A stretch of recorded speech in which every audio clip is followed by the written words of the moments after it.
Hello, welcome to another tutorial.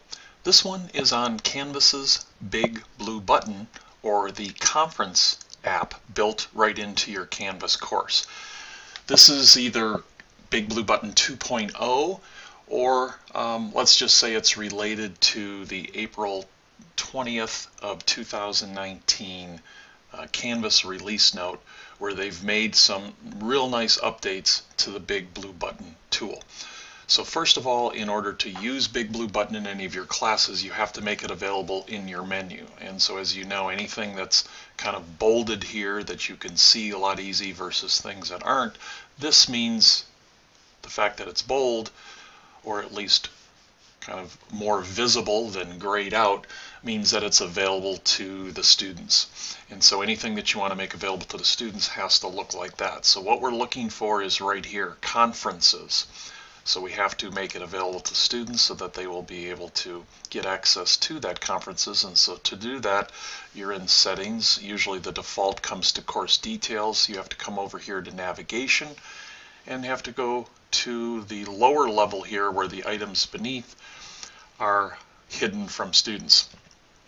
And all you're going to do is drag conferences up and place it wherever you want to in your menu. I'm going to locate it right there, and then make sure that you go down and hit save, and you'll notice it's now in the menu in the area where students can see it. Now this isn't any different from using the Big Blue Button before. It works exactly the same way. So I put that in there just in case somebody maybe is going to get started to use the tool right now and has not used it in the past. But I do encourage you, I'm not going to go over all the details of the Big Blue Button. I'm really just going to kind of focus on the changes. So if this is your first exploration of Big Blue Button and you're interested in using it in your course, please go back and look at the other video that I have about Big Blue Button, and then the two of them together will really help you out. So once you have this conferences area in the class, I was testing here, so let me get rid of one.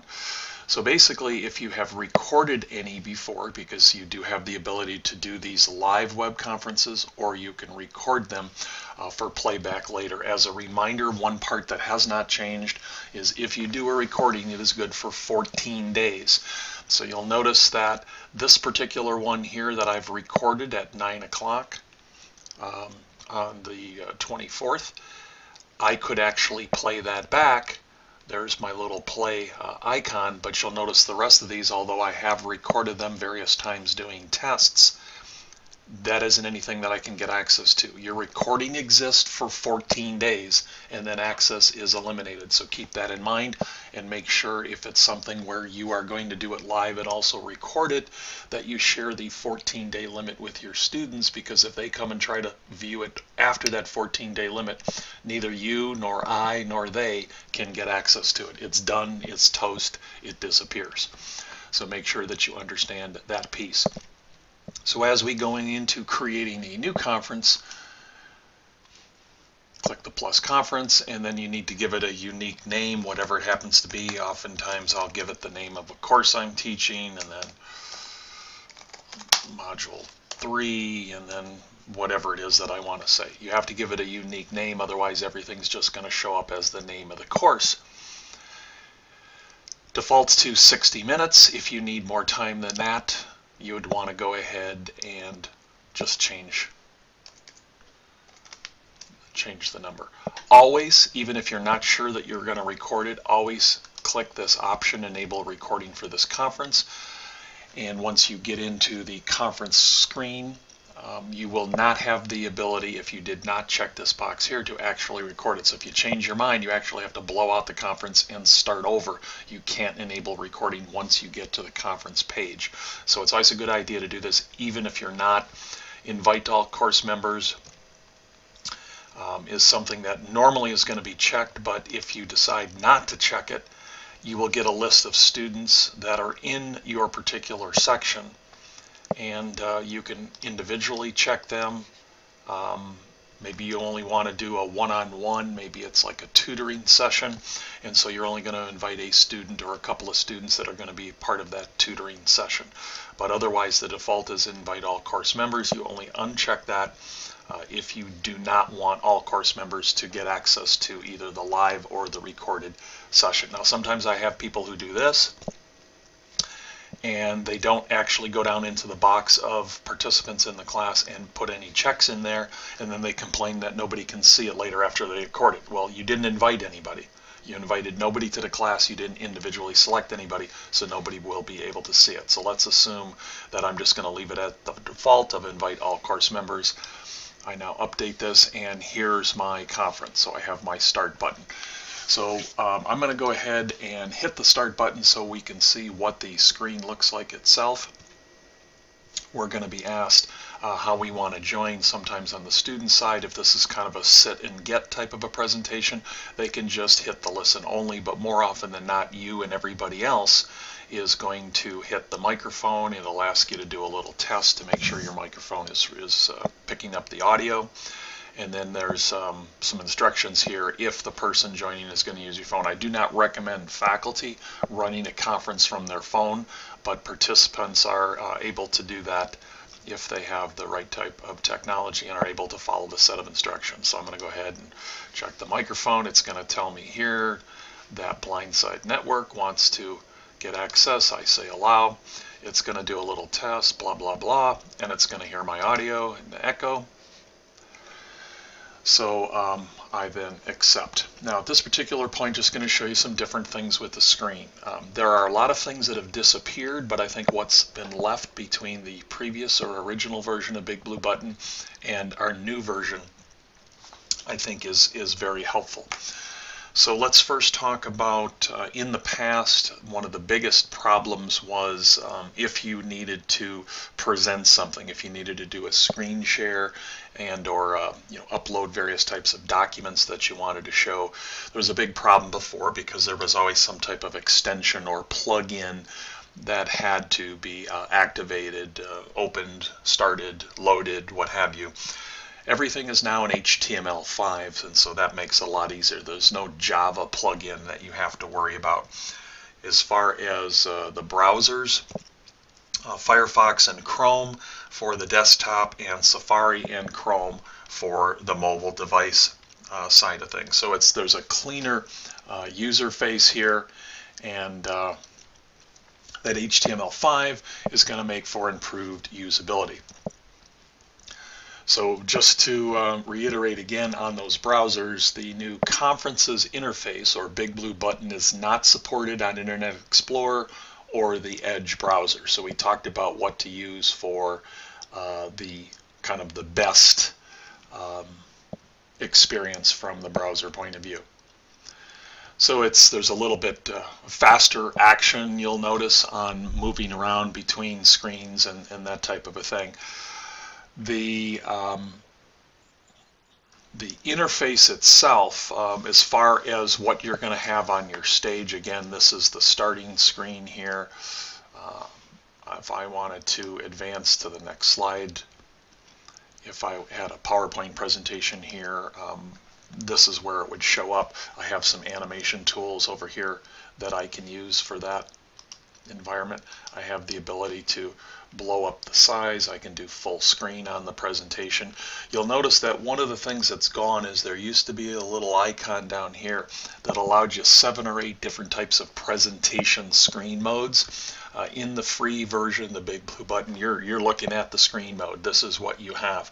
If I actually go ahead and start aligning my webcam, I want to show that. I'm going to get the allow situation again. And you're going to now have your webcam showing up in the bottom corner here if that's something that you want. Okay. So let's go over some of the kind of icons down here. This is our mute. You as a presenter have the ability to mute everybody in the conference.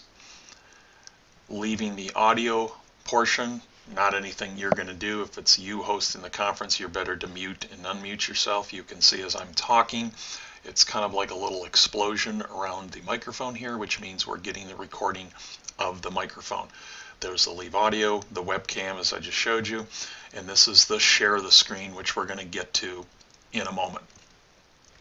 Over here to the side, just like you do in any web conference, you have the public chat area.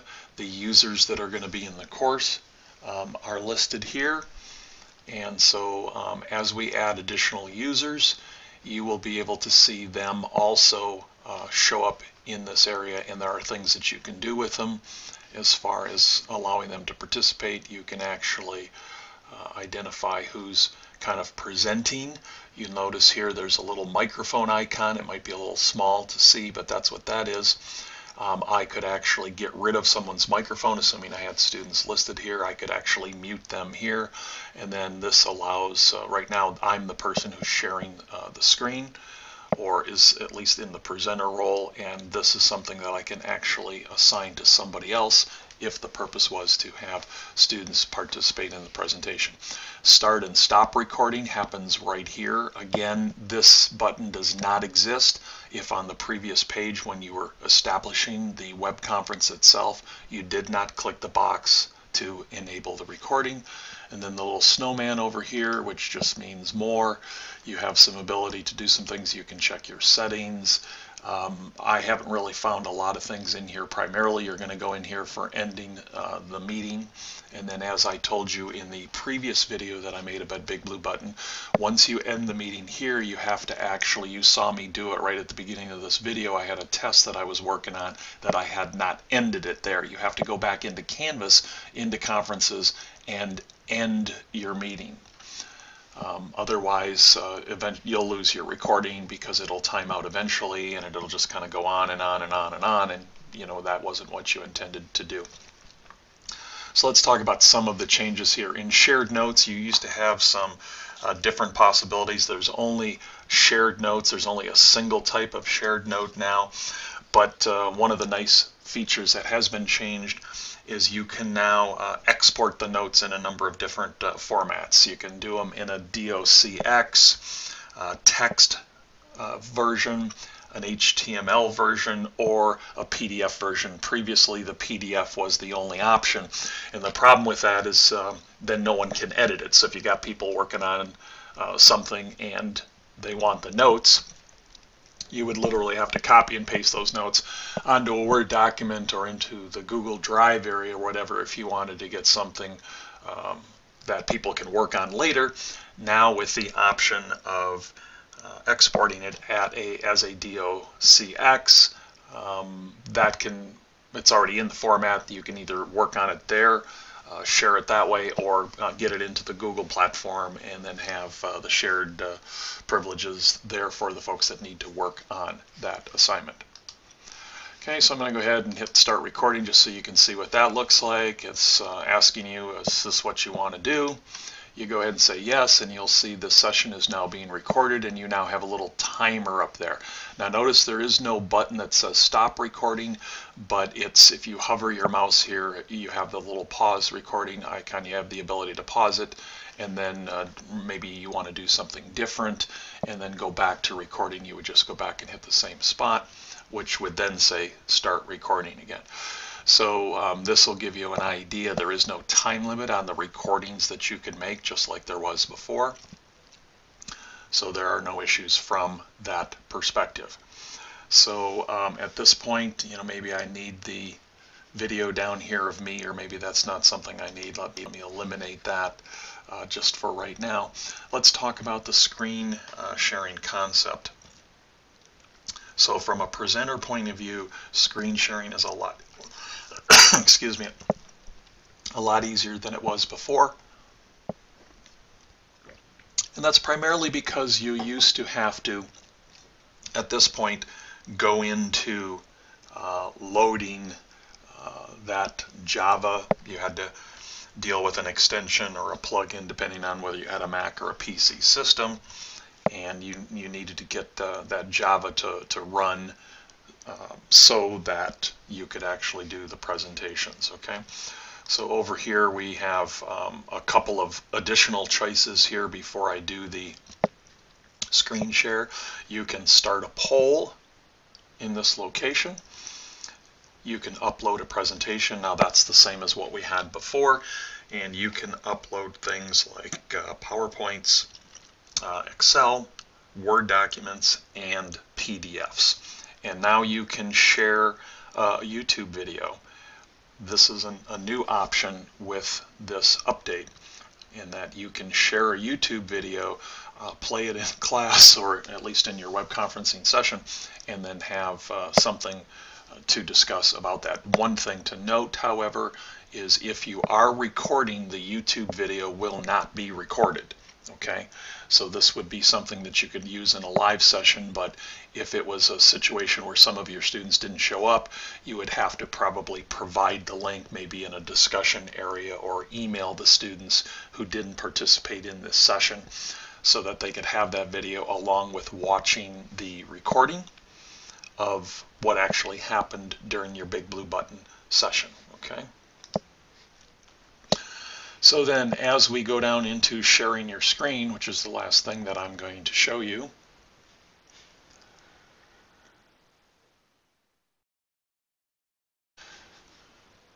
so as I click on this button, you'll notice, let me slide this over here so we can see it a little bit better. We have some choices. We can share your entire screen, we can share your application window, and we can share the Chrome tab. I happen to be doing this in Chrome on my iMac. So we need to kind of be careful here. I told people in the previous Big Blue Button video, and I think it's good practice even in this version, and that is to have some tabs open of things that you want to present so that you don't have to go find them and people get to watch you type www.cnn.com or what have you. Is have those things open, because then at this point I can bounce around to a tab. Now let me show you what happens if I don't use tabs and I do something like your entire screen. So I click on this because this is showing me what I'm seeing, and then you'll see here in a couple of seconds your screen share is started. And so, you know, maybe this is what you want to show, maybe not. This isn't really what I want to show. So I have a thing down here. I'm going to slide it up so you can see it, because it goes below my, I'll put it right there. It goes below my recorded capture area. So this isn't really what I want. I mean, that's a little too busy. So I'm going to stop sharing my screen and come back to this spot, but I do want to show you the other choice. You're not going to want this, and I don't really like application window either. Okay, so let's say I pick this and I say share.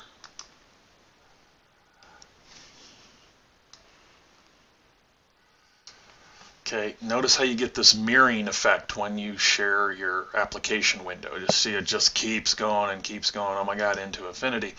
So you don't want that. Alright, so I think the easiest thing actually for me, what I prefer to do is, again, have the particular window and tab open that I need, and you can have multiple tabs up here, and then I just go to the Chrome tab and you can see I got everything listed here. And what I want is the CNBC website, so this makes it really easy for me to bounce back and forth between anything that I need. And so now we pull up the CNBC current website, and I have this article here, Microsoft hits $1 trillion market cap, and maybe this is something in my class that we want to talk about. So as I'm recording this, as we're looking at this through the Big Blue Button session, I can click on any of these things. I can scroll through, we can have a conversation. I can decide, oh, well, we're going to go right now and we're going to check on Facebook's revenue, so I can pull up this little Facebook site we have, you know, go back and forth, and all of this stuff is going to be recorded, all of our mouse clicks and anything that we talk about during this particular area. So you know, I can stop sharing the screen there if I want to, go back to my Big Blue Button tab, and now I'm here, and now we have no shared screen thing going on. So, you know, again, the screen sharing is only supported through the WebRTC. So before you had to use the Java in order to get that to work, and now the Java extension The plug-in is not something that you have to roll with. So now it's a lot easier, I think, to launch these things. There's also groups as a possibility. That's kind of a little bit more advanced feature that I'm not going to get into in this particular video. So I just really wanted to show you what some of the options are as far as the basic changes for those of you that use the tool, and we'll probably put together some more advanced features a little bit later on. So at this point, just to kind of show you how you'd wrap this up, I'm going to pause my recording. Yep, again, I could start recording again if I felt like I wanted to do it. Notice we get the little memo here that we're no longer being recorded. Make sure that I can get access to my dots here. So I'm going to come up here and I'm going to end my meeting. Are you sure you want to end it? If this was a mistake, I can say no, but I say yes. And this is just something that it's optional. You don't have to do anything with this, but they're actually kind of doing some little feedback of the tool itself, and you can describe how it worked. If you had some issues with connectivity, if people were getting dropped, or if you were trying to do video as well as some other things and it just seems like things were slow, you could obviously rate that. They're looking to improve this product, so you can decide what you want to do there, or you can just say okay and without rating it and move on. Now the last thing that you need to do is you got to go back to conferences and open this up and you'll see it says in progress. So you do want to say end. You don't want this thing to time out on its own, or you will lose that particular recording. And although we've stopped it and it's now moved down here to concluded conferences, it will take, depending on how long your recording was, 5 to 10 minutes before you will actually see it available for playback. So don't panic and think things did not work correctly, but you will have the ability to view the playback and even re-record it if that is a possibility. If it was something where you were kind of doing a tutorial versus maybe a portion of your actual live class that you need to keep. And again, these exist for 2 weeks only, and then they disappear. So hopefully that provides you with some of that environment that if you're using this tool or interested in using this tool, you can see where some of the changes are, some of the things that are a little easier for us, and a cleaner interface for sure than what we used to work with before in the first iteration of, or the previous iteration of the tool. Just a couple of other things here as I wrap up is once you create the web conference itself, your students or anybody registered or invited to the class will get an invite into their email, and they can go in directly through that. They don't even have to log into their Canvas class, but if they wanted to log into their Canvas class, they're actually going to go into the class and into conferences as we've done here. So that item, they'll get to play the item here. It'll be listed under concluded conferences, and then they'll just hit this play icon right here in order to launch it. And so if you've also recorded it, there will be 2 emails that they will get. They will get one for the original invite, and then when the recording is actually available, they will get that second email to talk to them about the fact that there's a recording. And so you'll have the ability then to know that there is one, and they can go and play it back again within that 14-day window. Thank you.